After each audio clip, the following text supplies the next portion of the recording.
여러분 안녕하세요. 여러분 잘 지내고 계신지요? 자, 오늘은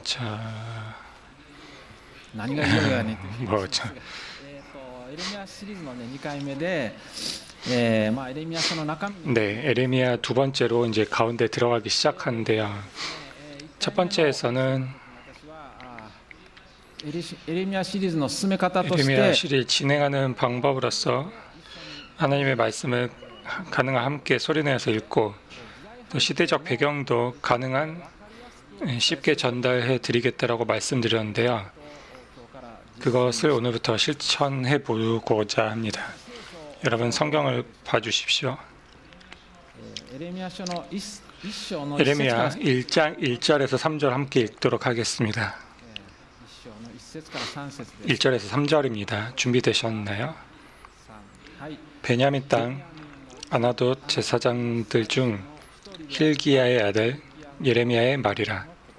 아몬의 아들 유다왕 요시야가 다스린 지 13해야 여호와의 말씀이 예레미야에게 임하였고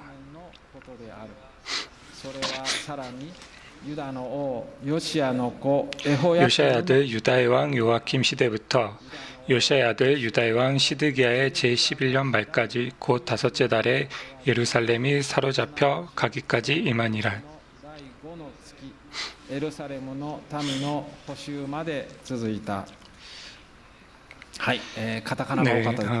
카타카나 표현 고유명사가 많았죠. 이것은 예레미야의 배경을 설명하는 부분인데요. 먼저 1절에 아나돗이라는 말이 나옵니다. 아나돗은 예루살렘과 5km 정도밖에 떨어져 있지 않습니다. 이 교회에서 JR 셀미오카역 정도 되지 않는 그렇기 때문에 아주 가까운 예루살렘과 가까운 마을입니다. 그리고 예레미야의 아버지 제사장 힐기야라는 사람이었습니다. 사실 힐기야는 아론의 네 번째 아들 이타말의 제사장 엘리의 자손이 아닐까 볼 수 있습니다. 아론의 아들 4명이 있었고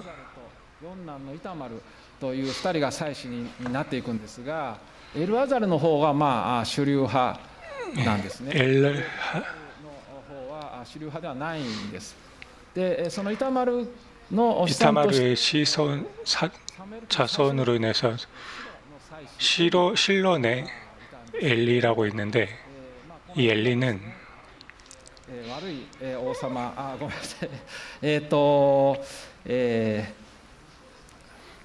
아들인데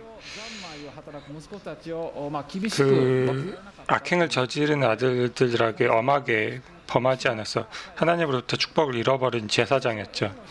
그 엘리의 후손이 아비아달인데 그 후손이 아비아달도 솔로몬에 의해서 추방당합니다. 열왕기상 2장에도 나오는데 다윗의 왕의 후계자를 솔로몬이 아닌 아도니아 편에 섰기 때문에 솔로몬이 추방을 한 것이 아닐까 볼 수 있습니다. 어디로 갔는지 볼 수 있는데 그것이 바로 아나돗입니다. 그렇기에 힐기야는 엘리 제사장 그리고 아비아달의 후손이 아닐까라고 생각되어집니다. 만약 그렇다면 예레미야는 그런 좀 어려운 제사장 가문에서 태어난 것이 아닐까라고 볼 수도 있고 이러한 가정적 환경이 그에게 영향을 주지 않았을까 싶습니다. 그리고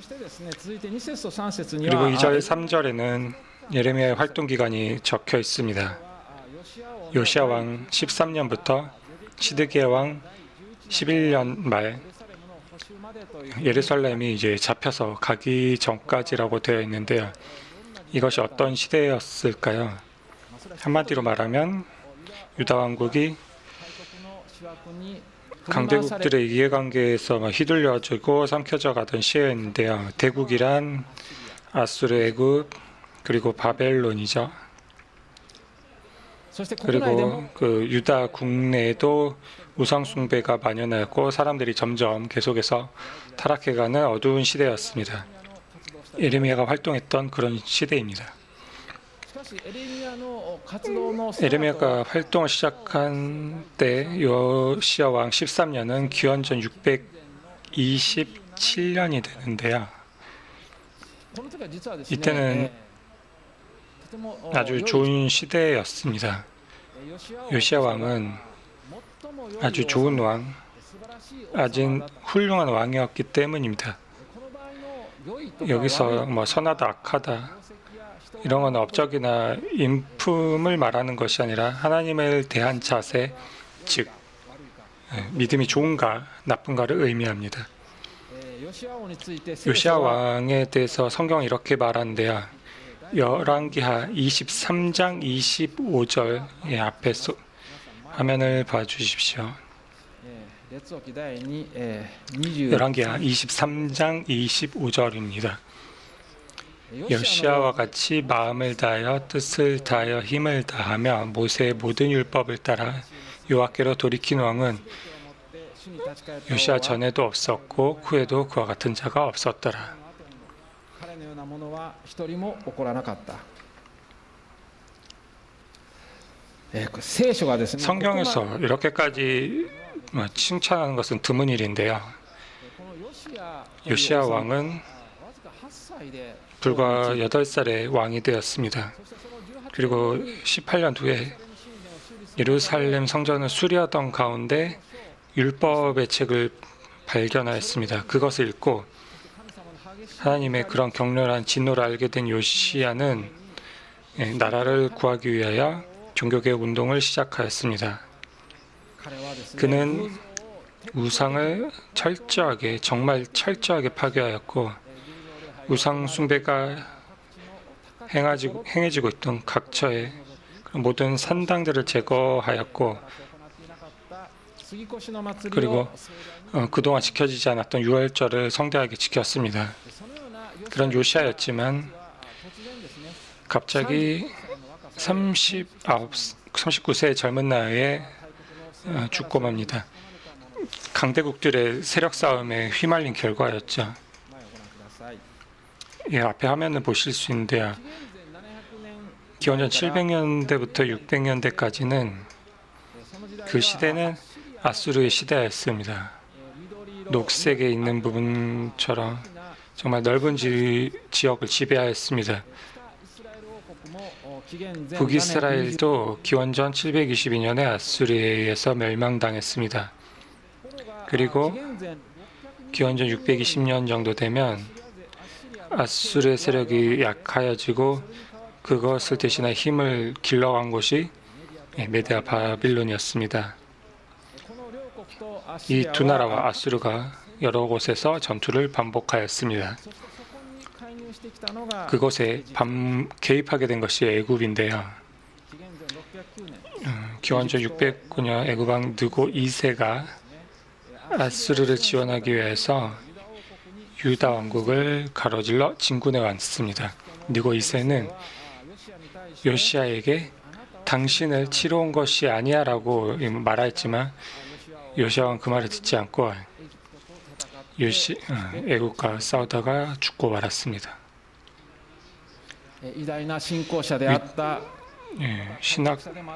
정말 위대한 신앙가, 개혁가였던 요시야가 왜 이런 어리석은 선택을 선택하여 죽게 된 것이 인간이 연약한 힘임을 보이는 것이 모르겠지만 정말 슬픈 일입니다. 예레미야는 요시야의 죽음에 애도하며 애가를 지었습니다. 결국 이 실패로 유다 왕국은 애굽의 지배 아래 들어갔고 정말 무거운 세금도 부과되게 되었습니다. 그리고 그 후에 유다의 왕이 된 인물들은 정말 슬픈 운명을 맞게 되었습니다. 아웃라인 로마 숫자 2의 C 부분을 보아주셨으면 좋겠는데요. ヨシアの後エホアハズという人が王になりましたが、なんとわずか3 요시야 ヶ月 왕 で 이후 여호아스라는 왕이 있었는데 3개월 만에 애굽으로 끌려가게 되었습니다.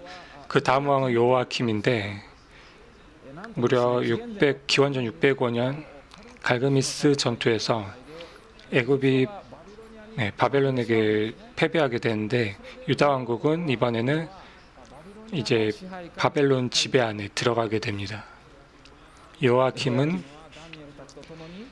다니엘의 친구들과 함께 바벨론으로 잡혀간데 이것이 1차 바벨론 포로입니다. 그 다음 왕이 된 사람은 여호야긴입니다. 그도 바벨론으로 끌려가 포로가 되었습니다. 두 번째 2차 바벨론 포로입니다. 그 다음 왕 시드기야 왕입니다. 이 사람은 마지막의 왕인데 그는 처음에는 바벨론에 충성을 다했습니다. 그 가운데 배신을 하고 이제 애굽 편에 섰습니다. 이것이 바벨론의 격렬한 분노를 샀고 유다 왕국은 포위되었고 기원전 586년 예루살렘 성벽은 무너졌고 성읍은 모두 불탔고 스드기야 또한 포로가 되었습니다. 이것이 3차 바벨론 포로입니다. 그리고 여기서 유다 왕국은 멸망하게 됩니다. 예레미야는 이 과정들을 지켜보았습니다. 예레미야가 활동했던 시대 정말 암흑의 시대였죠. 다시 예레미야서로 돌아가고 싶은데요. 4절에서 10절을 보도록 하겠습니다. 예레미야 1장 4절에서 10절 좀 길지만 함께 읽고 싶습니다. 여호와의 말씀이 내게 임하니라. 이르시되 내가 너를 모태에 짓기 전에 너를 알았고 내가 배에서 나오기 전에 너를 성별하였고 너를 여러 나라의 선지자로 세웠노라 하시기로 내가 이르되 슬프도소이다. 주 여호와여 보소서. 나는 아이라 말할 줄을 알지 못하나이다 하니 여호와께서 내게 이르시되 너는 아이라 말하지 말고 내가 너를 누구에게 보내든지 너는 가며 내가 내게 무엇을 명령하든지 너는 말할지니라. 너는 그들 때문에 두려워하지 말라. 내가 너와 함께하여 너를 구원하리라. 나 여호와의 말이니라 하시고 여호와께서 그의 손을 내밀어 내 입에 대시며 여호와께서 내게 이르시되 보라 내가 내 말을 내 입에 두었노라. 보라 내가 오늘 너를 여러 나라와 여러 왕국 위에 세워 내가 그것을 뽑고 파괴하며 파멸하고 넘어뜨리며 건설하고 심게 하였느니라 하시니라. 아멘. 5절에서 하나님은 예레미야가 모태에서 지어지기 전부터 그를 잘 알고 성별했고 또 선지자로 세우셨다라고 말씀하셨습니다. 알고 있다는 번역한 히브리어는 지식적으로 안다는 것이 아니라 친밀한 관계를 맺고 있다라는 의미입니다. 하나님께서는 예레미야를 정말 깊이 사랑하셨던 것입니다. 또 성별하다라는 것은 그 거룩한 용도를 위해 따로 떼어놨다는 뜻입니다. 그 외로 안식일 성막, 그 기구들, 제사장들이 있습니다. 하나님께서는 예레미야를 태중에 생기기 전부터 특별한 사명을 위해서 구별하여 두셨다는 것입니다. 또 그 뒤에 여러 나라의 선지자로 세웠다라고 나옵니다. 유다 왕국뿐만 아니라 여러 민족을 위한 선지자로 임명되었다는 의미입니다. 실제로 예레미야서 46장부터 51절에는 모압, 아몬, 에돔, 바벨론에 대한 예언이 기록되어 있습니다. 그의 사역은 정말 이방 다른 나라들까지 이어졌던 것입니다. 하나님께서는 우리가 태어나기 전부터 모든 것을 알고 계십니다. 하나님께서는 우리 모두를 위한 계획을 가지고 계십니다.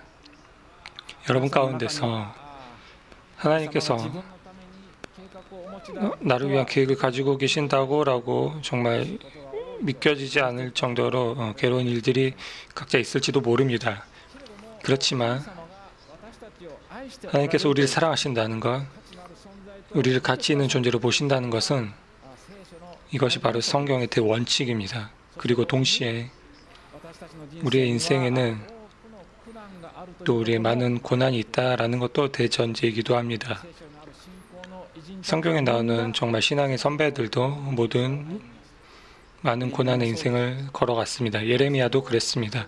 하지만 그 또한 하나님의 계획 안에 있었던 것입니다. 그렇기 때문에 아무리 고생이 있더라도 하나님께서 우리 각자에게 다른 이들과 비교할 수 없고 비교할 필요도 없는 정말 특별하고 최선의 계획을 각자 가지고 있다는 것을 믿기를 원합니다. 그리고 너무 힘들어서 견딜 수 없게 될 때는 하나님께 기도하고 또 신뢰할 수 있는 주변의 사람들과 함께 상담하십시오. 또 그 정도는 아니더라도 아직 나를 향하신 하나님의 계획이 뭔지 잘 모르겠어라고 하신다면, 또 주어지지 않았다라고 생각하신다면 계속해서 그것을 구하면서 성경이 알려주는 모든 것들, 하나님이 사랑과 그 이웃을 사랑하는 일, 모든 것들을 보며 나아갑시다. 또 6절에서 슬프도소이다 주여와여 보소서 나 나이라 말할 줄 알지 못하나이다라고 되어 있는데, 몇 살이었는지 예레미야에 대한 정보는 알 수 없지만 아마 18세에서 20세 정도이지 않을까 추정됩니다. 또 젊다, 아이라는 것은 경험이 부족하다라는 의미이기도 합니다. 이스라엘은 어른의 경험과 지혜를 존중하는 사회였습니다. 젊음은 지혜의 결핍을 의미하였습니다. 또 말을 할 줄 모릅니다라는 것은 그 일을 하는 것에 필요한 화술이나 웅변하는 기술이 부족하다라고 말한 것입니다. 또 예레미야는 자신의 가문, 즉 하나님의 축복을 잃어버린 제사장이라는 가문에 좀 자격지심을 느끼고 있었을지도 모릅니다. 그에 대해 하나님께서는 7절에는 너는 아이라 말하지 말고 내가 너를 누구에게 보내든지 너는 가며 내게 무엇을 명령하든지 너는 말할지니라고 말씀하셨습니다. 연령은 관계없고 내가 명하는 곳에 명한 것을 말하면 된다라고 하신 것입니다. 예레미야의 사역은 바로 하나님의 사역입니다. 미숙한지 어떤지는 중요한 것이 아닙니다. 어디 가서 무엇을 말할지는 예레미야가 생각한 문제가 아닌 것입니다. 하나님께서 지시하신다면 행하면 되는 것입니다. 예레미야가 웅변가할 필요도 없는 것입니다. 단지 충성스럽게 하면 되는 것입니다. 또 하나님께서 8절에서는 너는 그들 때문에 두려워하지 말라. 내가 너와 함께하여 너를 구원하리라 라고 말씀하셨습니다. 하나님께서는 예레미야를 지키겠다라고 약속하셨습니다.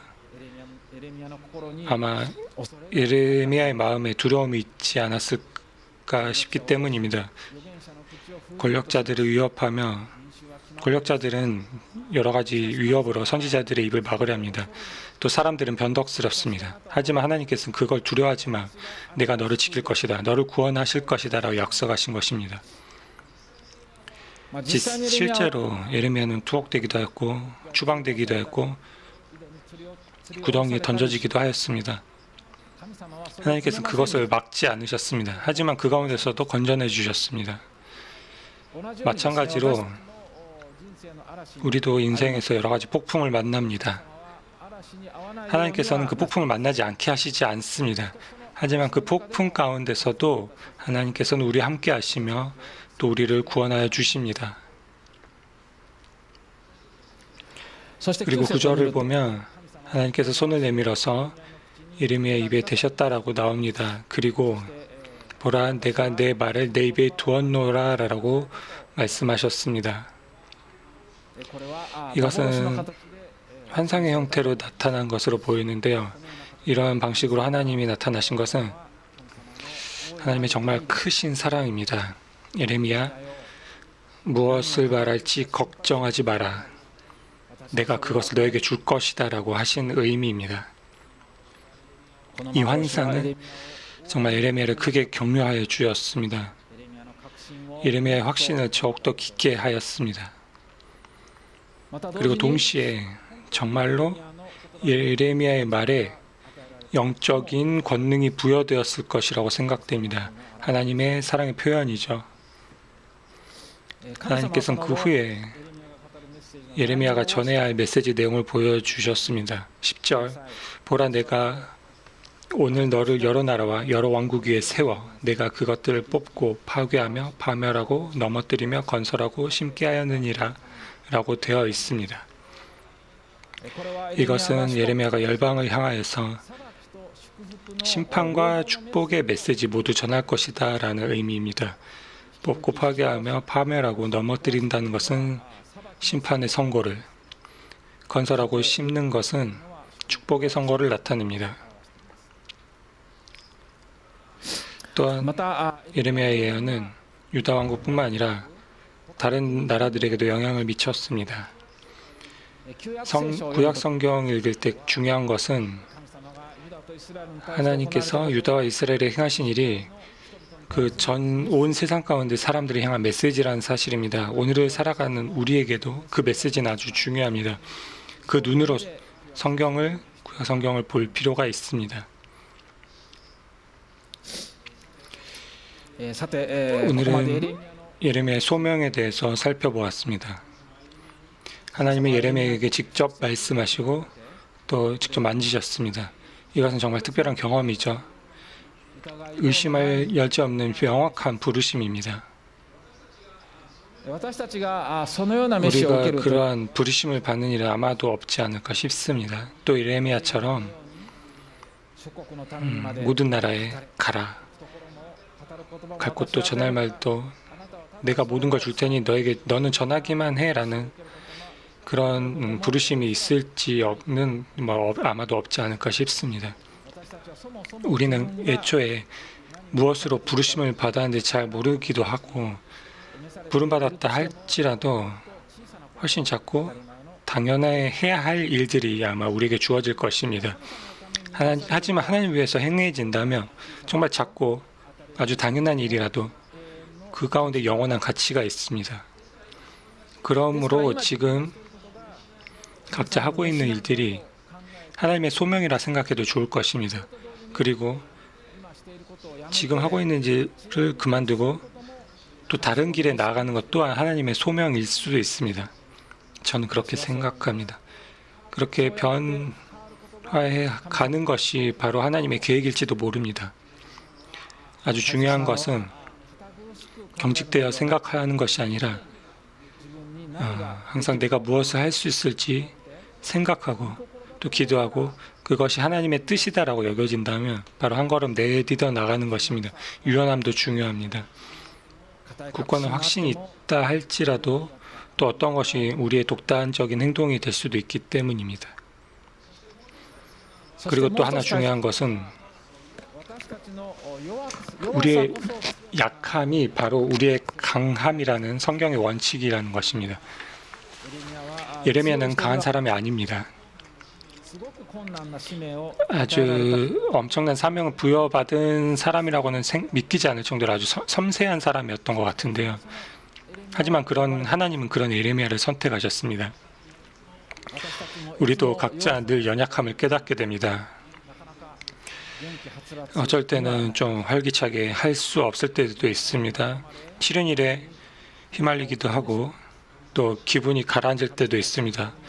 하나님을 믿는데 왜 나는 이렇게 힘들고 낙심하며 괴로워하는가라고 생각하게 됩니다. 고민하고 있다, 낙심하고 있어라는 이것 자체에 또 고민하는 것이 그리스도인의 딜레마일지도 모릅니다. 하나님이 함께 하시는데 그분을 신뢰하며 당당하게 걷지 못할 때고 있습니다. 그럴 때 우리는 우리 각자 자신이 연약하고 또 죄성을 가졌다는 것을 느끼게 됩니다. 하지만 하나님께서 함께 하신다는 것은 나 자신을 의지해서는 안 된다라는 것입니다. 그 의미로서 약함은 유리한 조건입니다. 나 자신에게는 의지할 수 없기 때문이다. 그러므로 자신의 약함, 죄성을 자각하는 것은 나쁜 것도 부끄러운 일도 아닙니다. 오히려 내가 약하다라고 생각하는 사람이야말로 내가 정말 강해다라고 생각하는 사람이야말로 주의합니다. 약할 때가 곧 강합니다. 바울도 그렇게 말하였습니다. 고린도후서 12장 9절 보겠습니다. これもご一緒に声に 12장 出して 9절 함께 보도록 하겠습니다.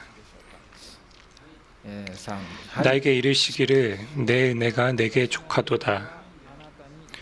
이는 내 능력이 약한 데서 온전하여 짐이라 하신지라. と言われました。 그러므로 도리어 크게 기뻐함으로 나의 여러 약한 것들에 대하여 자랑하리니 이는 그리스도의 능력이 내게 머물게 하려 함이라. 아멘.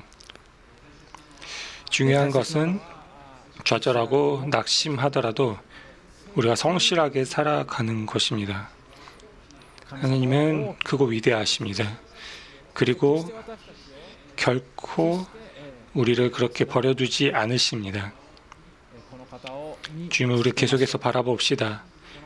우리가 하나님을 계속해서 믿읍시다. 하나님께서 함께 계심을 우리가 계속해서 기억합시다. 그리고 나 자신이 아니라 아마 이 하나님에서 살겠습니다라고 하는 것을 마음에 새기고 계속해서 조금씩 전진해 나갑시다. それでは 함께 ご一緒に 기도하겠습니다.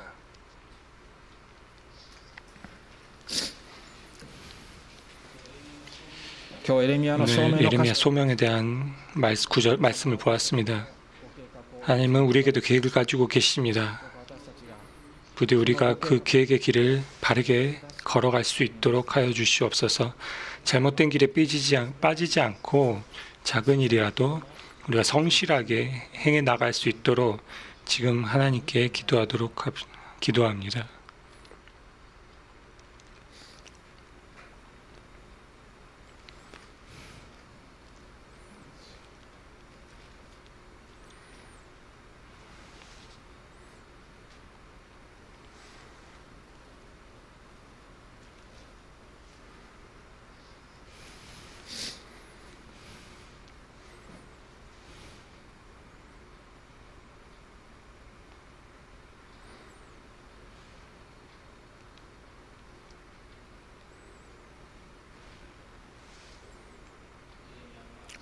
예레미야는 자신의 능력의 부족을 느꼈습니다. 우리도 마찬가지로 연약함과 죄성을 느끼는 사람입니다. 하지만 하나님의 능력은 그 약한 가운데서 온전하게 나타난다라고 되어 있음 성경에서 나옵니다. 우리가 이 모든 것들을 믿을 수 있도록 그리고 우리가 전전긍긍하지 않고 하나님께 모든 것을 내어드리고 맡길 수 있도록 우리 하나님께 기도하도록 하겠습니다.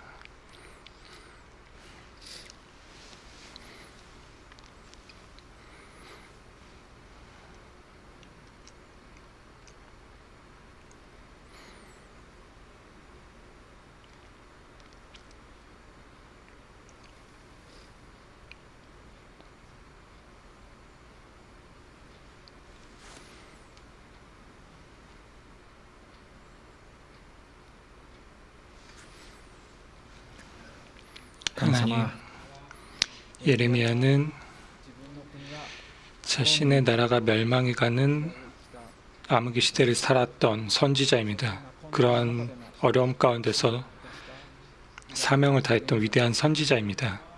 하지만 예레미야는 주님의 부르심을 받았을 때 자신의 능력의 부족을 호소했습니다. 연약함을 느꼈습니다. 우리도 또한 연약함을 느끼고 살아갑니다. 부디 우리가 예레미야처럼 주님 앞에서 진실하게 성실하게 걸어갈 수 있도록 고민하고 낙심하더라도 주님에 대해서 마지막까지 성실하게 살아갈 수 있도록 인도하여 주시옵소서.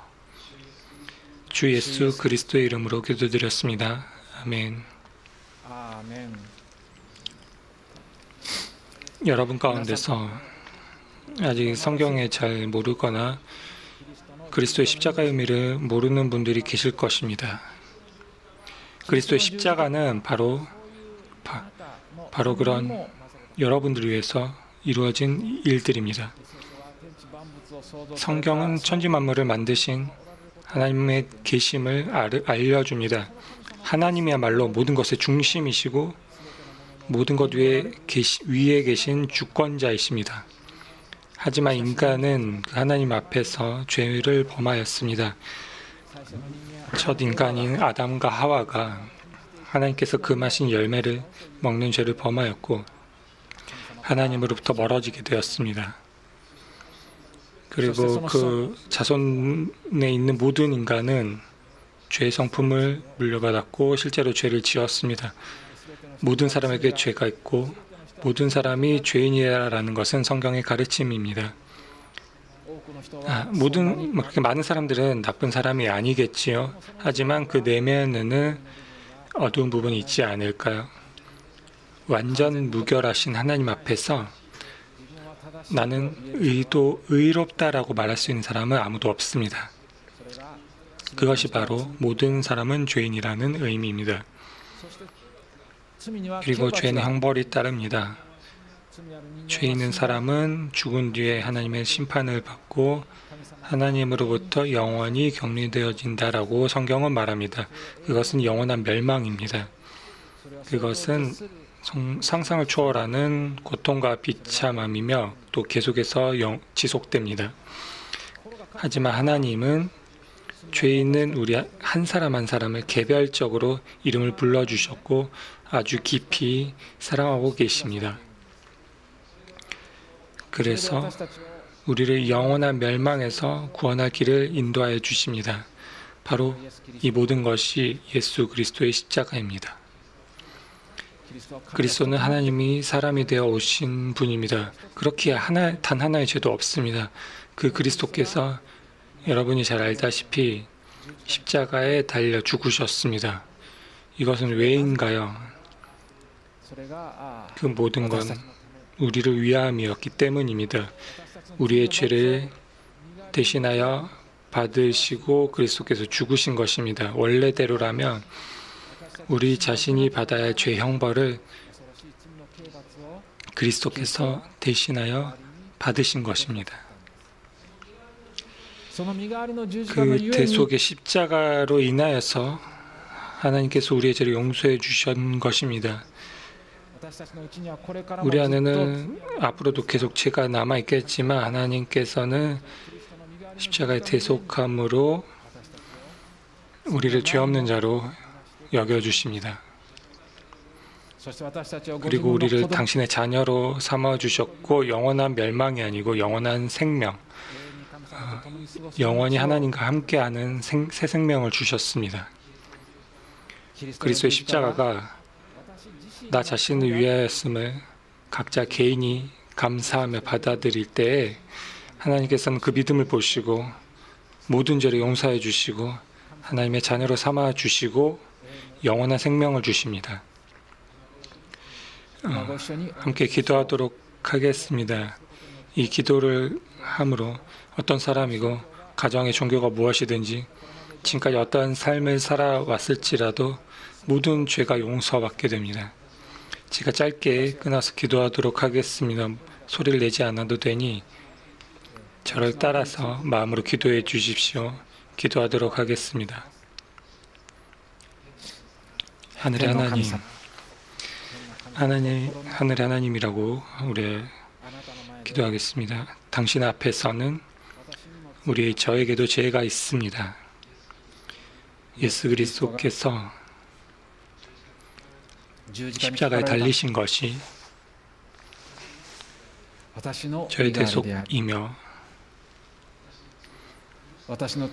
저의 죄를 용서하기 위함이었음을 오늘 듣게 되었습니다.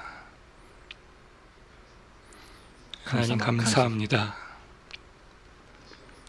저는 지금 그리스도를 저의 구주로 믿고 받아들입니다. 아멘. 지금 저와 함께 기도하신 모든 분은 모든 죄를 용서받았습니다. 그리스도인이 된 것입니다. 계속해서 예배, 교회에 참석하여 주십시오. 놀라우신 하나님을 함께 예배하도록 합시다.